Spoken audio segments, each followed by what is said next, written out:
people.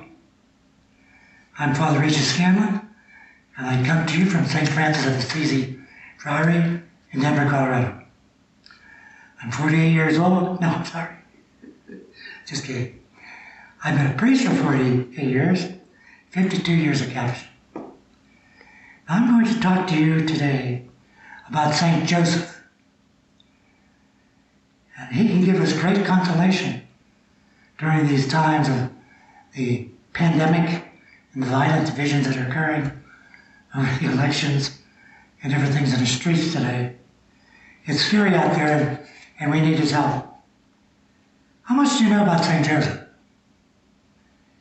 The birth of Jesus and the infancy narratives are mainly contained in Matthew and Luke's Gospels, chapters 1 and 2. And the best, in my opinion, is Luke's Gospel 1 and 2, chapters 1 and 2. It's the best, has the most information. Now, the chapters 1 and 2 contain information about the birth of Jesus. Now, you know, how much do you know about it? I'm assuming you know something about it. The birth of Jesus and the infancy narratives are found in those two chapters. And we need to know that story. It begins by saying that Joseph was betrothed to Mary. That's in Luke 1, 26, 27. Betrothed, what does that mean? It means he's engaged. He and Mary were engaged to be married. But before they came to live together, Joseph was going to have Mary put away quietly because he found out she was pregnant. So he was going to have to put her away quietly so that no one would find out. An angel then appeared to him and says, "Don't worry, Joseph. This child is from God. It's not from another man." Joseph was a just man. We say he was a just man. You know what that means? That means he was a good man who thought not of himself. He thought of Mary and the baby before he thought of himself.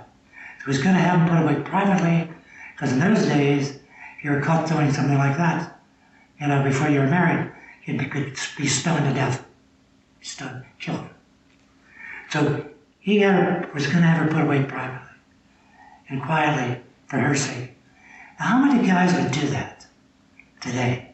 How many guys, if they were engaged to a woman, find out that she was pregnant by somebody else, or at least thought that? How many would say, "I've got to think of her and the child"? Not many.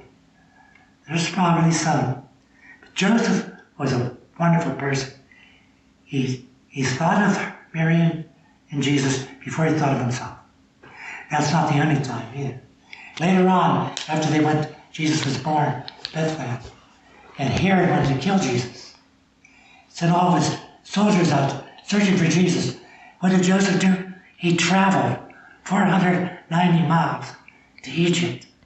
And he had to travel in the back roads because the soldiers were looking for them. Imagine going that distance. He saved Mary and Jesus' life. This is a just man. A man who thinks not of himself, but he thinks only of the woman and the child. And then he gave up his entire life, Joseph, his entire life, taking care of them, expecting nothing in return.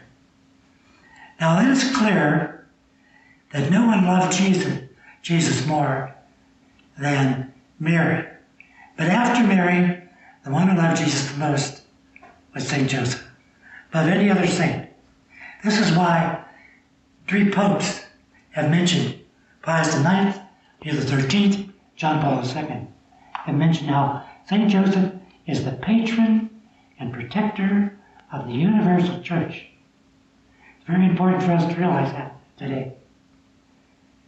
St. John Paul II, in his encyclical Guardian the Redeemer, August 15, 1989, paragraph 20 points this out. He says, quote, "There can be no doubt but that Joseph approached as no other person ever could that eminent dignity whereby the Mother of God towers above all creatures. So after Mary, St. Joseph is the most powerful intercessor of all the saints. even above John the Baptist, even above St. Francis.